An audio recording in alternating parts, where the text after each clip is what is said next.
everyone's going to gather and they're going to claim, we learn Torah, we learn Torah. And the Gemara says they're going to gather be'erbuvia in great confusion and great an admixture. So Hashem says, no, order please, order in the court. Please line up in an orderly way, single file. So the Gemara says, who's going to enter first? Miyad nichnasa lefana malchus roim itchila. Rome will enter first. Why? Because they're chashuv. They're important. They're chashuv. They're not just regular people. They're chashuv people. And the Gemara tells us, how do we know that someone who's chashuv goes first? Because we know on the Yom Tov of Rosh Hashanah, first God judges the king, and then he judges the rest of the people. From there we learn someone who's chashuv enters first. So God's going to say, really? You learned Torah? What did you learn? You learned Avnei Miluim, you learned Shev Shmaitza, you learned Ktsaisa Chayshen. What exactly did you learn? You learn more, the Peilah Shagainim, Rabbi Yosef Engel. You learn Ragged Shavar. Like, what are you learning? You learn Sefer Chasidus, you learn the Bnei Yisachar. Well, you tell me, Zagibra, what are you learning? They said, no, Rebbeinu Shalom, you have to know. Harbe Shvakim Takninu. We made many markets. We made pizza stores. Harbe Merchatzoi Sasinu. We made bathhouses. Harbe Kesev Azav Herbinu. We amassed silver and gold. Vekulam layasinu ela b'shvil Yisrael kadei sheyisasku b'Torah. Everything we did is so that the Jewish people engage in learning Torah. Amar lahem HaKadosh Baruch Hu, God says, Shoitim sheba olam. You fools of the world. He doesn't just call them regular fools, but they're fools of the world. They're like all-time great fools. They're in the Guinness Book of World Record fools. They're Hall of Fame fools. Don't you know? Whatever you did for yourself. Tikantem shvakim, you made markets, to situate houses of ill repute, merchatzois, bathhouses, to delight in. Silver and gold, money belongs to me, says God. Only those who learn Torah get reward.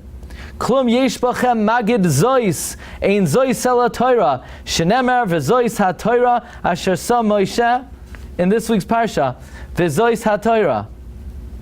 Miyad, they go out, they're going to walk out dejected. You know who comes after them? Paras, Persia. Now, if it makes you feel good to think that Persia is Iran, then think it's Iran. It's not clear that Paras is Iran. Iran today, it's a hard sell that they're in any way connected to the ancient Persian Empire. But the Gemara says after Rome, Persia will enter. Why? Because they're next in terms of chashivas. Because in the Nevuah of Nebuchadnezzar and Daniel, first they saw a lion. First they saw a bear. Bear is, the Persians are like bears. They eat like bears. They drink like bears. They're hairy like bears. They have no respite like bears. They're always rolling around. So God says, no, what did you guys learn? What did you learn? You learned Pnei Yeshua, you learned Rabbi Akiva Eiger, you learned Chassam Sofer, you learned the Marsha, the Maram Shif. What do you learn? What do you learn on Chumash? You learn Chumash with Rashi, you learn Chumash with Ramban. So they said, no, Harbe Gesharim Gashanu, we made a lot of bridges. Harbe Krachim Kavashnu, we waged a lot of wars. We conquered a lot of cities. Harbe Milchama Isasinu, we waged a lot of wars. And everything we did, V'kulam layasinu ela b'shvil Yisrael, everything we did was for the Jewish people, Kedei sheyisasku b'Torah, that they should learn Torah. God said, what are you talking about? Whatever you did for yourself. Kamasha asisem, whatever you did. Letzarech atzmechem asisem, you did it for yourself. Tikantem gesharim, you made bridges to collect taxes. You conquered cities to collect wages. You wars? I make wars, God says. I wage the wars. So the Gemara says, why do these nations enter first? Because they're chashuv. Ask the Gemara, what makes them chashuv? Because their malchus will last until Mashiach comes, which is an amazing thing. The Gemara says that in the end of days, there'll only be two nations standing. Rome, and Persia. Now, the Maharal says Persia is Yishmael. The Ben Yehoyada says Rome is the United States of America. So here you have it. The Gemara says openly, in the end of days, there'll only be two superpowers, USA and Yishmael. And who's going to beat who? If you look in the Gemara in Yuma, the Gemara brings the Machlokes Rav and Rabbi Yochanan. Who will beat who? Will the United States win, or will Yishmael win? And if you say that doesn't sound very comforting, I told you many times, I'm not here to comfort you. But my interpretation of it is, which world value, which value will last? In other words, will the Western value be the last value standing before Mashiach comes, or will the world value of Yishmael be the last value? And you can make the case that, does the United States of America even have values that it should last until Mashiach comes? As you should know, the Roman Empire never fell. Nobody ever conquered the Roman Empire. The Roman Empire imploded from within. There was delusionment, there was corruption, and it just imploded from within. Okay, be it as it may, this is the Gemara. In the end of days, Rome is going to want to be rewarded for supporting Torah. Persia is going to want to be rewarded for supporting Torah. So Hashem's going to say, for supporting Torah, you did adopt a kollel. The United States pays for kollelim in Eretz Yisrael. Persia pays for kollelim in Eretz Yisrael. They attended Adirei Torah when Lakewood had the big event. There were representatives from the United States of America and Persia to support Yungalite and Lakewood. So what exactly are they claiming that everything they did was for Klal Yisrael to learn Torah? So in the official Chidushei Maran Riz Halevi, the little black volume, this is the official, don't be fooled by substitutes. This is the official Sefer, the Brisker Rav Ala Torah. For many years it was not available in America. Not the one they gave you in elementary school when you got over a 75 on your test. That's not the official one. That's Chidushei Agriz, maybe Mipi Hashmua. This is it. Don't say, yeah, I have it together with the Beis Halevi. No, not that one. The little black book. In the first piece, in the little black book, the Brisker Rav asked the following question on this Gemara in Avodah Zarah. We're talking about in the end of days here. We're talking about in the end of time. We're talking about in front of HaKadosh Baruch Hu. God doesn't tolerate falsehood. You can't pull a fast one on HaKadosh Baruch Hu. The Gemara says in Chagiga that the Arba Hanichnas Pardes, the four Tanoim who went up into the orchard, they delved into the Kabbalah. One thing they knew is that when they saw blue marble, they cannot say water. Because even though it looked like water, if they would say water, they would disintegrate. Because when you're in close proximity to Hashem, you can't even say something slightly untrue.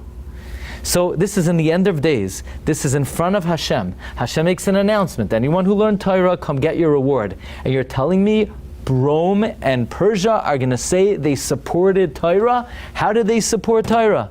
How did Rome and Persia support Torah? They're going to lie in front of HaKadosh Baruch Hu. How would they have the audacity to say that they made Times Square for Jews to learn Torah? How will they have the audacity to say that they made stores for Jews to learn Torah? How will they have the audacity to say that not only did they do certain things that Klal Yisrael should learn Torah, everything Rome ever did was so that Klal Yisrael should learn Torah. You're telling me Persia is going to say that every policy they made, every bridge they built, every war they waged was for Klal Yisrael to learn Torah? How could they say such blatant falsehood in front of HaKadosh Baruch Hu?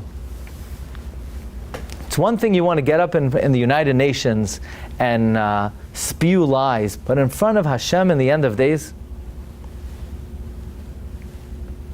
says the Brisker Rav, and our Rosh Hashiva, Rav Henoch Leibowitz Zechatzak Bracha, has the exact same diak. Did you notice that God never said they were lying?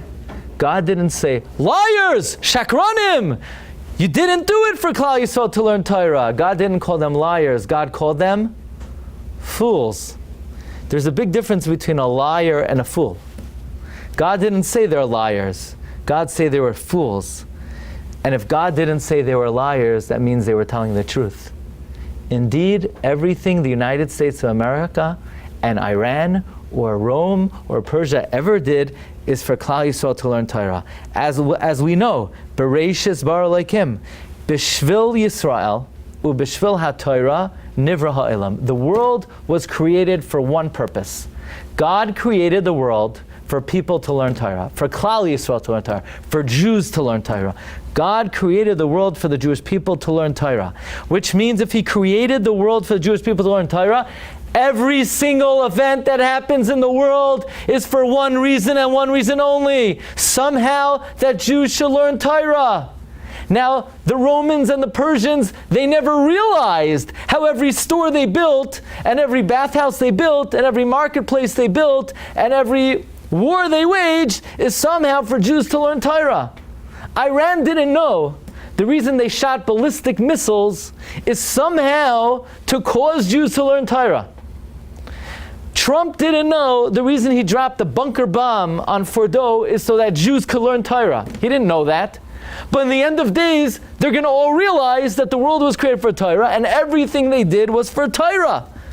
So God is not going to tell them they're liars because they're telling the truth. In all honesty, everything that any nation in the world ever did, any invention that was ever made, God made elevators. Nations made elevators so that Jews could go to shiurim on a second floor. And God allowed the nations of the world to make a computer so that people could listen to a shiur on Zoom. And Hashem made cameras so that people could watch shiurim on a camera. And chairs were invented because otherwise you can't concentrate on the shiur if you're not sitting down. Every invention was so that Jews could learn Torah. And in the end of days, it's going to become crystal clear. So the nations of the world, the Persians are going to say, no, pay up. We did everything. We were the biggest supporters of Torah in the world. All of our oil fields, all of our gas, all of our policies are so that Jews could learn Torah. So what does HaKadosh Baruch Hu say? Not you liars, you fools. I know that's why I arranged that it should be done, but that wasn't your kavana. You weren't thinking it should be for that. That wasn't what you intended for. You intended to make a marketplace to put zoinos there. You intended to make a bathhouse to enjoy yourself. You intended to make a bridge to conquer cities. And since that wasn't your kavana, you can't collect on payday. You weren't mechavein. You weren't mechavein that it should be so that Klal Yisrael should learn Torah. But in fact, it was so Klal Yisrael should learn Torah, as the Rambam writes. The Rambam says in his Hakdama to the Persia Mishnayos, it could be a guy who will build a big house. You ever see in Cedarhurst, I know some people think that Mashiach is going to come like in the year 90,000, and in the meantime we're going to live in these big houses because we don't have to worry Mashiach's going to come. We're going to settle here, and we're going to live here for a very long time, and the nations of the world are going to make us very comfortable here, and we're going to be here for a long time.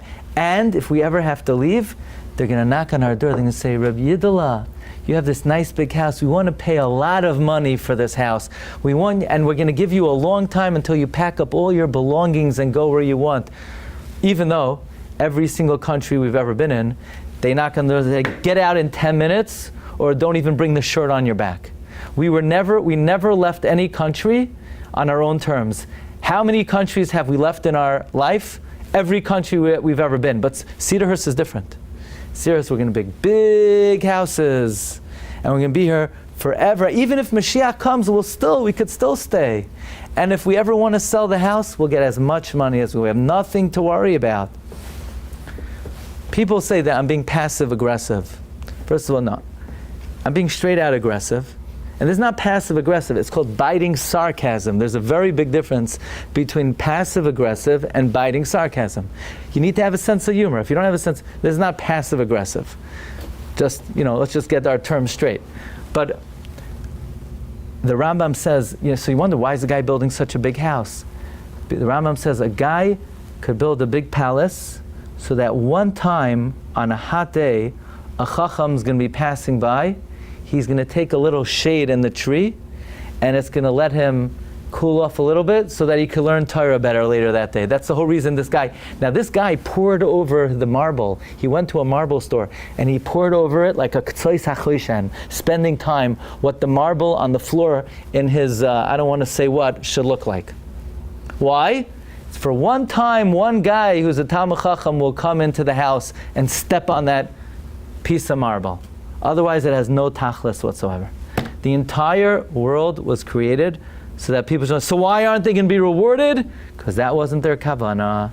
Got the Gemara? That's the Gemara in Avodah Zarah, Daf Beis. Then the end of days, the nations are going to say, everything we did was so that Klal Yisrael should learn Torah. God's not going to say, liars! God's going to say what? Fools. That wasn't your kavana. So you say, wow, that was a long introduction. What does that have to do with this week's parsha? You ready? Here we go. Vayifnu vayalu derech habashan vayetze oig melech habashan likrasam hu v'chal amay la milchama edrei. So Klal Yisrael turned and they went up the road of the Bashan, and Oig, the king of the Bashan, went out toward them, him and his whole nation, to war. Edrei. Vayomer Hashem el Moshe, Al tira oisai, don't be afraid of him. Ki biyadecha nasati oisai v'yaskal amay v'yasartzai. Don't worry, I gave him over to you. He's yours. So if God has to tell Moshe, don't be scared, what does that mean? Moshe was scared, right? If God says, don't be scared, that means he sees that Moshe is scared. Says Rashi, why is Moshe scared? Says Rashi, Moshe was scared to fight with Oig, because Oig had a zechus. What was the zechus of Oig? The zechus of Abraham. Vayavai hapalit. The refugee came. Who's the refugee? Oig. And he told Avram that what? That Lot was captured by Kedar la'omer. Shenemar kirak Oig melech habashan nishar miyasar Ephraim. And Oig escaped from the war. And he told Abraham, your nephew Lot is captured. And he saved Lot's life. Because Abraham Avinu ran after the four kings. And Abraham Avinu rescued Lot. So Moshe Rabbeinu was scared to fight Oig because Oig had a zechus of telling Avram that Lot was captured. So why did Hashem have to tell Moshe, don't be scared? Why would he be scared? Why wouldn't Abraham say, why wouldn't Moshe Rabbeinu say, Oig, you're shoyta sheba'olam. It's very nice. You told me Lot was captured. But what was Oig's kavana? His kavana wasn't to rescue Lot. His kavana was that Avram Avinu should get killed and Oig would marry Sarah. So why was Moshe Rabbeinu scared? Why was Moshe scared to fight Oig? Oh, because Oig has a zechus. What was Oig's zechus? That Oig saved Lot. But why is that a zechus? Oig wasn't mechavein that Abraham should rescue Lot. Oig's kavana was that Abraham should try to rescue Lot. Abraham would get killed, and then Oig would marry Sarah. So we see that when you do a good deed, even though your kavana is rotten, you're rewarded. And yet from the Gemara in Avodah Zarah, the nations of the world are going to say to God, pay up, we supported Torah. And Hashem's going to say, no, you can't get payment because that wasn't your kavana. So we have what we call a full-fledged, bona fide, straight-up contradiction between the Gemara in Avodah Zarah and Rashi in this week's parsha. From the Gemara in Avodah Zarah, we see a great principle, that if you want to get reward for doing a good deed, you need to be mechavin for the good deed.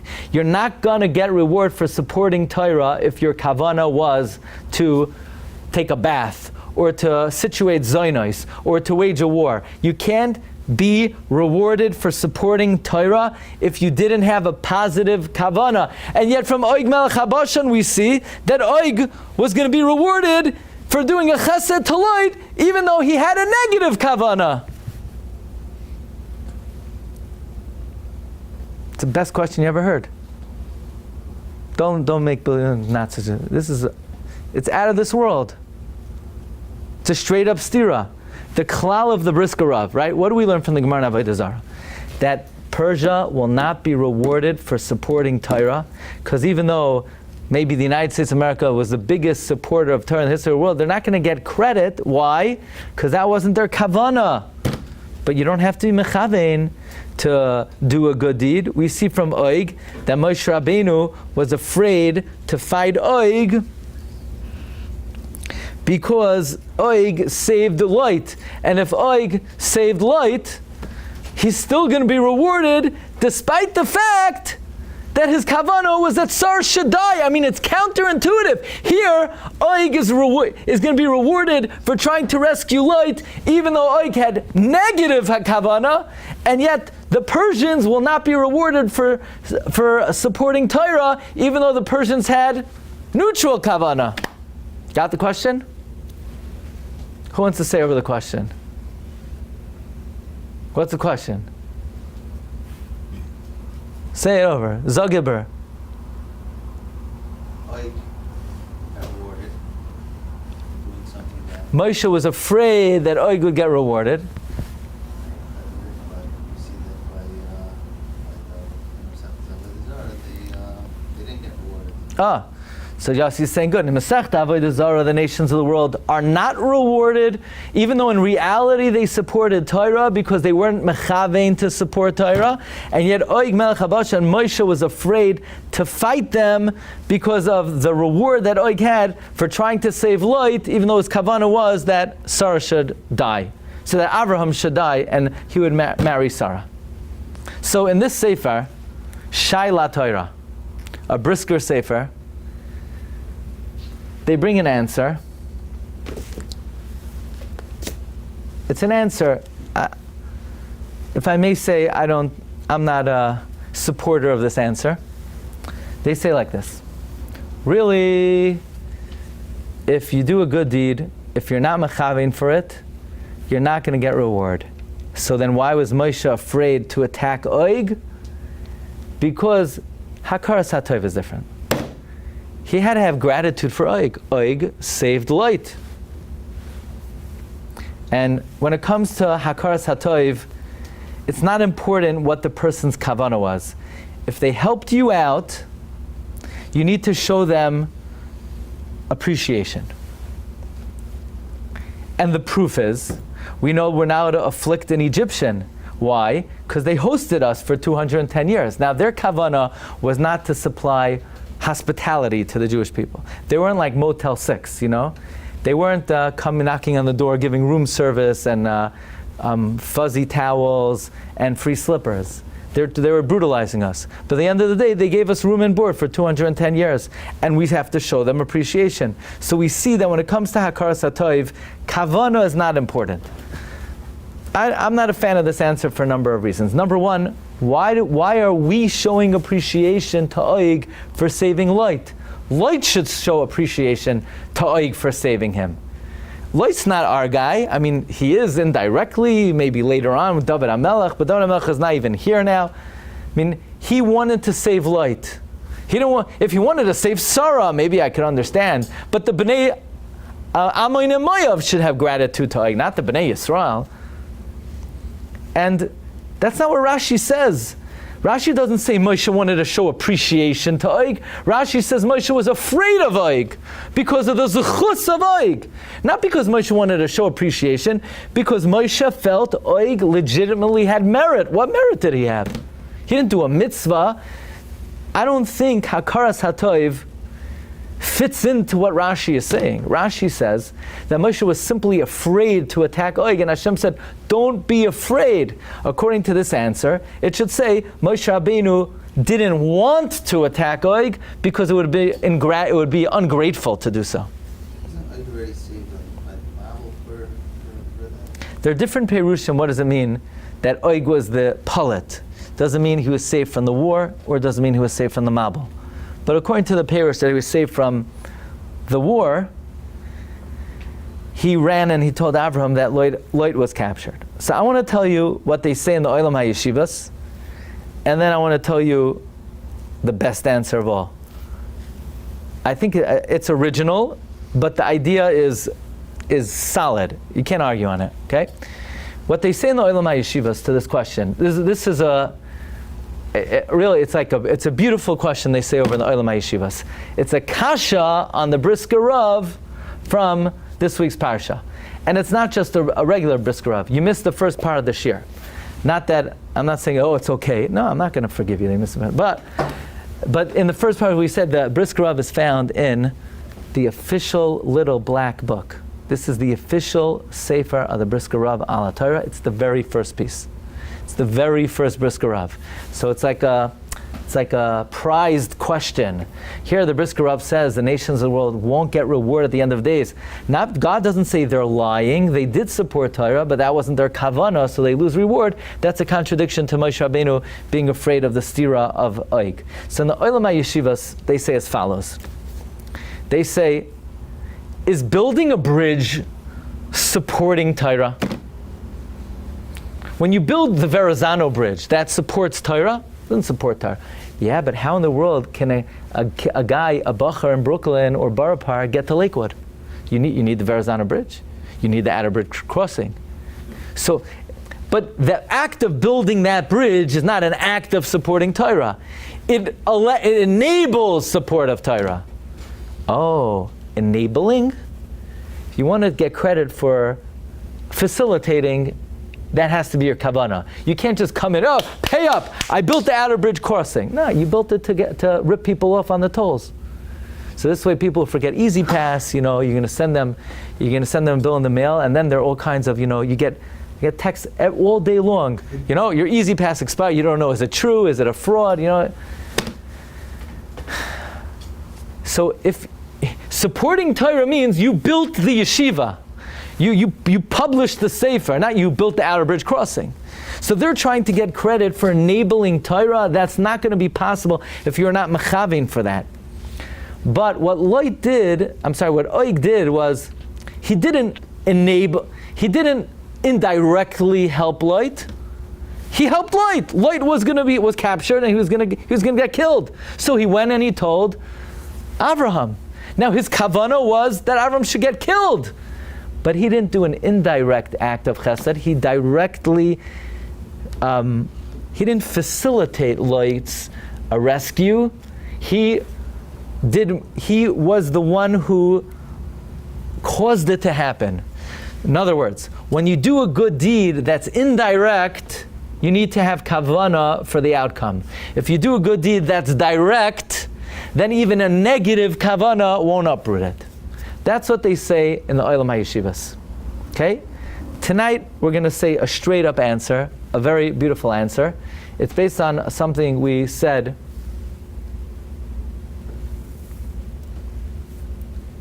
about 6 years ago on Parshas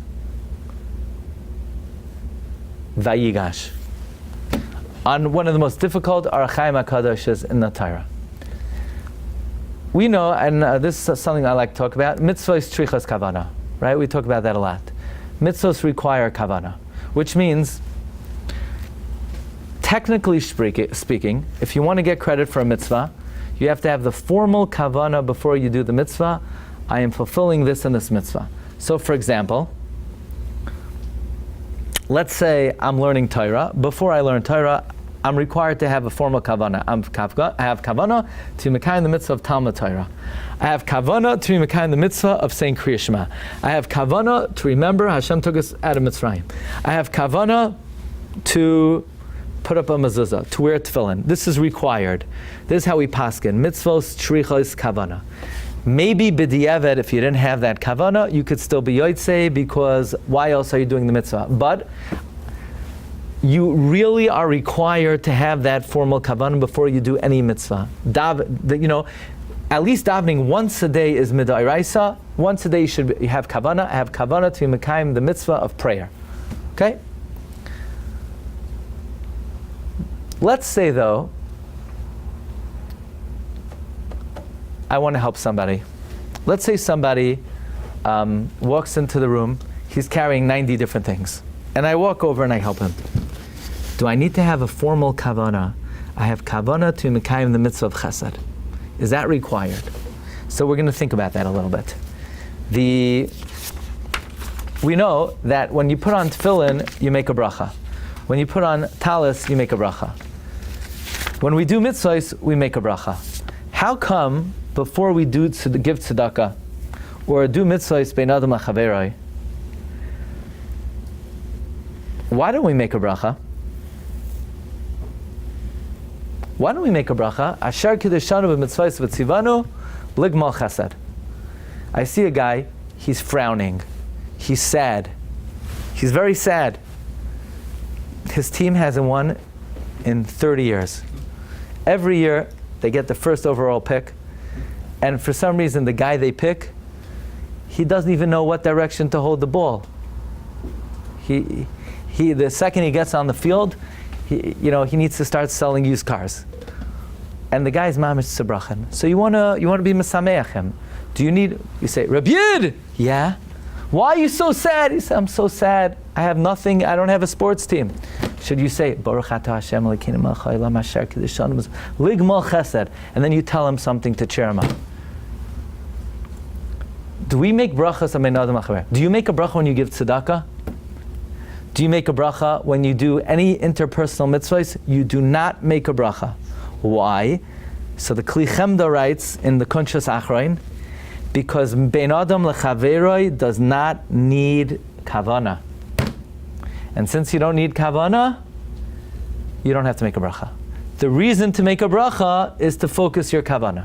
So at tefillin, you have to have kavana, you make a bracha. At tzitzis, you have to have kavana, you make a bracha. Bein adam lechavera, you don't have to have kavana, therefore you don't make a bracha. Why do you think you don't have to have kavana on bein adam lechavera? Good question.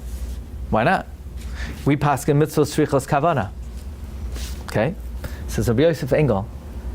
Because there's a fundamental difference between bein adam la'amak and bein adam l'chaver. You ready for this? The mitzvah of wearing tefillin is what? The result of the tefillin or the act of putting on tefillin? The act. What do you mean the result? What's the result? I don't know what the result is. God knows what the result is. My mitzvah is the act of wrapping it on my arm. Whenever the mitzvah is the act, you have to have kavana. You need to channel your thoughts to do that act.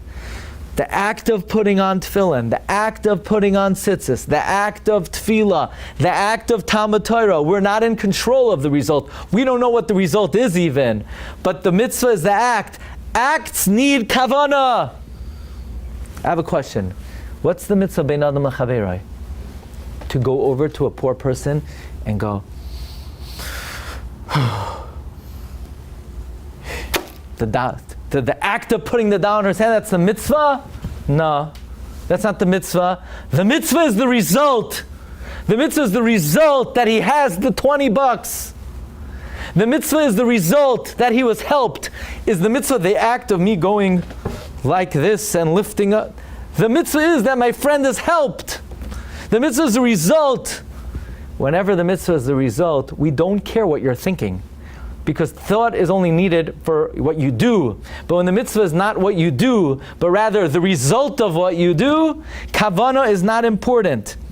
The Beis Halevi, I once heard this from Rabbi Yonason Sachs, Rosh Shiva and Beis Medrash Talmud. He brought a raya from the Shas Tshuvas Beis Halevi, Siman on Aleph, that we know that by the Korban Pesach, the Gemara says that someone who eats the Korban Pesach l'shem kodshim is called a tzaddik, and the Gemara says in Nazir, someone who eats the Korban Pesach l'shem achila gasa is called a rasha. And yet, the Gemara Pesachim says that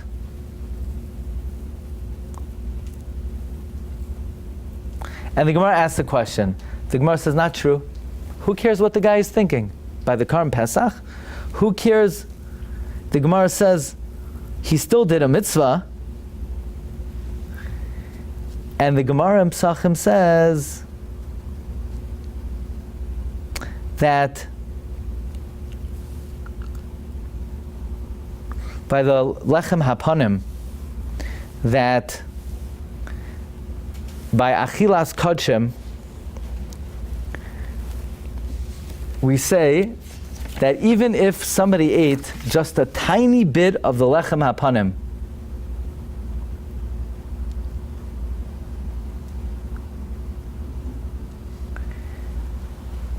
the halacha is that you're yotzei the mitzvah. So there's a question when it comes to achilas kachem. Is it needed to have kavana, or is it not needed to have kavana? And the Beis Halevi says it depends what the mitzvah is. If the mitzvah is that you have to eat it, let's say by Karban Pesach, the individual has to eat it, then it's required that the person has kavana.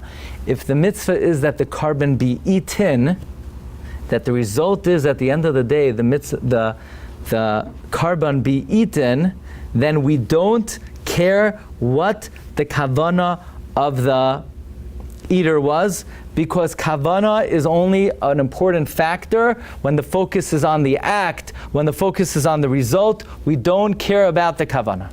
Bein adam la'makoim, we care about kavana. Bein adam la'chaveroi, we don't care about kavana. Do you remember? Okay, we're going to wrap it up. When Yosef HaTzadik tells the brothers, don't sweat it, v'ata al teyotzvu, don't be saddened. Lo yatem shalachtem oisihena. You didn't send me here.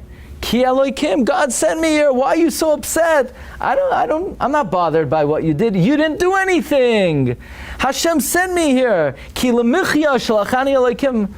Hashem sent me here to keep you alive.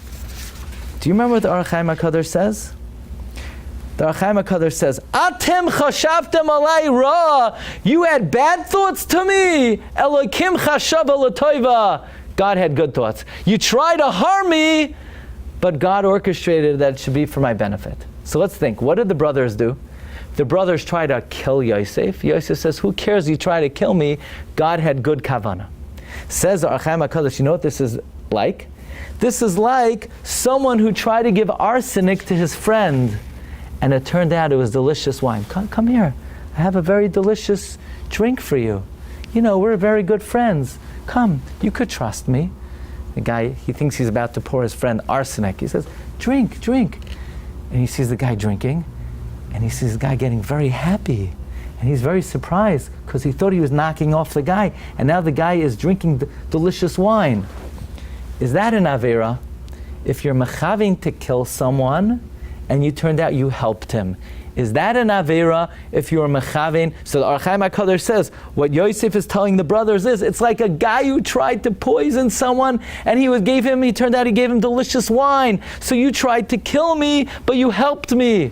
So all the Achroinim ask on the Or HaChaim HaKadosh, it's like a guy who tries to poison someone and he helped him. Doesn't the Gemara say that if a woman thinks she's violating her neder, and she didn't know that her husband annulled the neder, she needs kapara, because in her mind she did an avera, right? Doesn't the pasuk say? Doesn't the pasuk say Isha haferam v'Hashem yislach la? If the husband annulled the vow, but the woman thought she was violating the vow, the woman is considered an avarion. She's a rasha because she's not a rasha, but she needs kapara because she thought she was violating an avera. So what's Yosef telling the brothers? Who cares you try to kill me? I know you tried to kill me, but it ended up being good.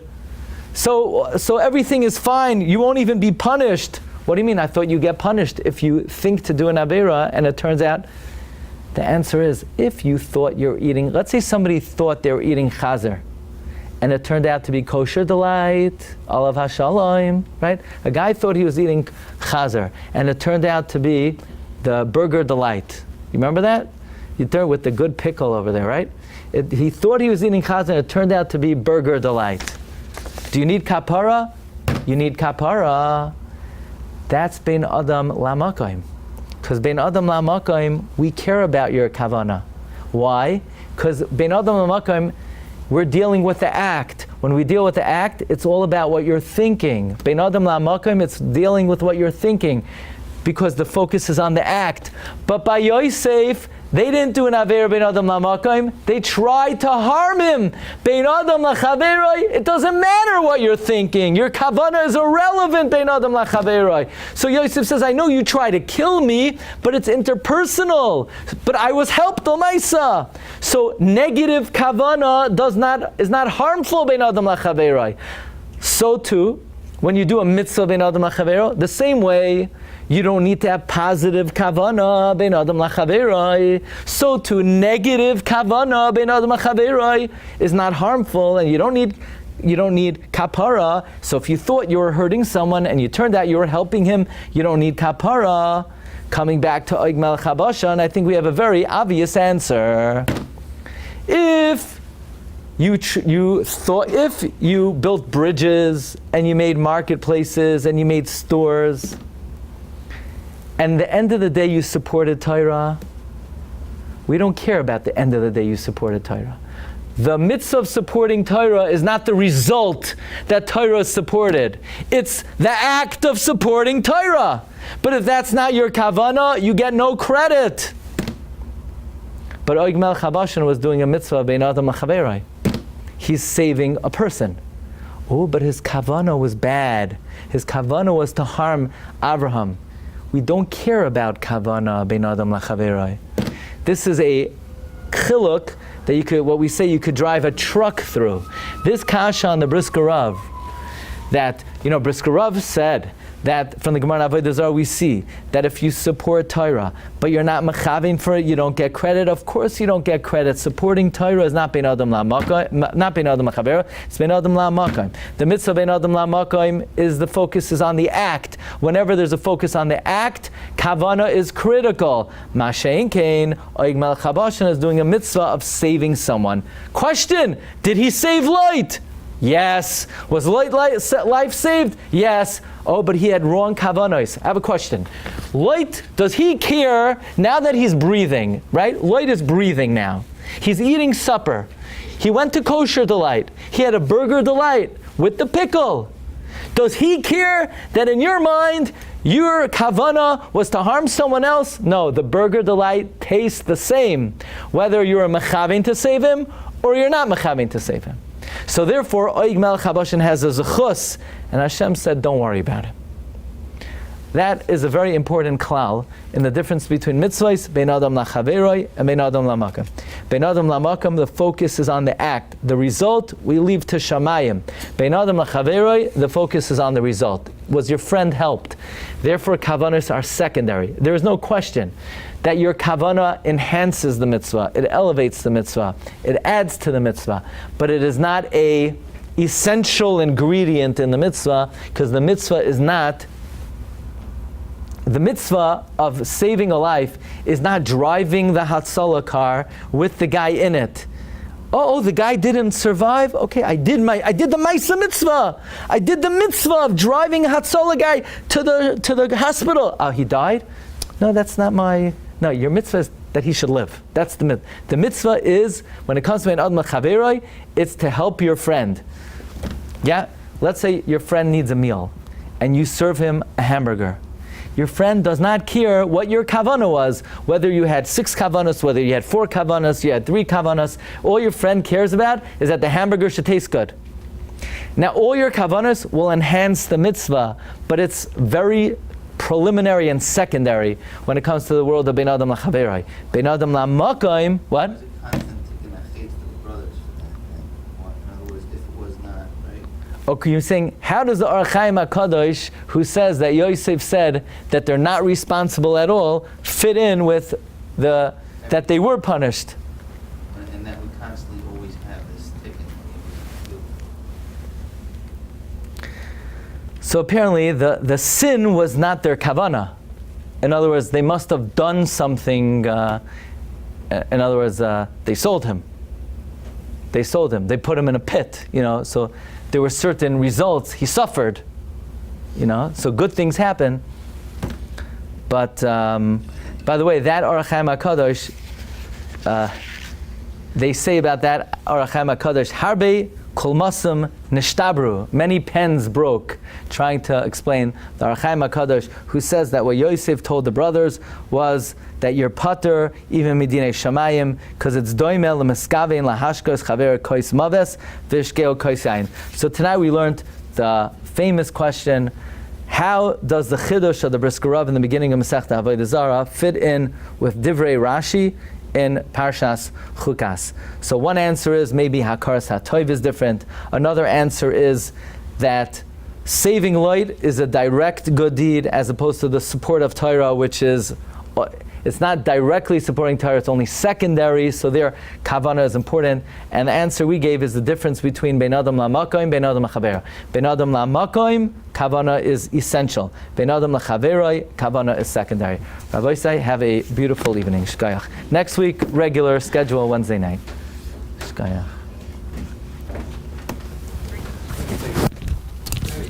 Yeah.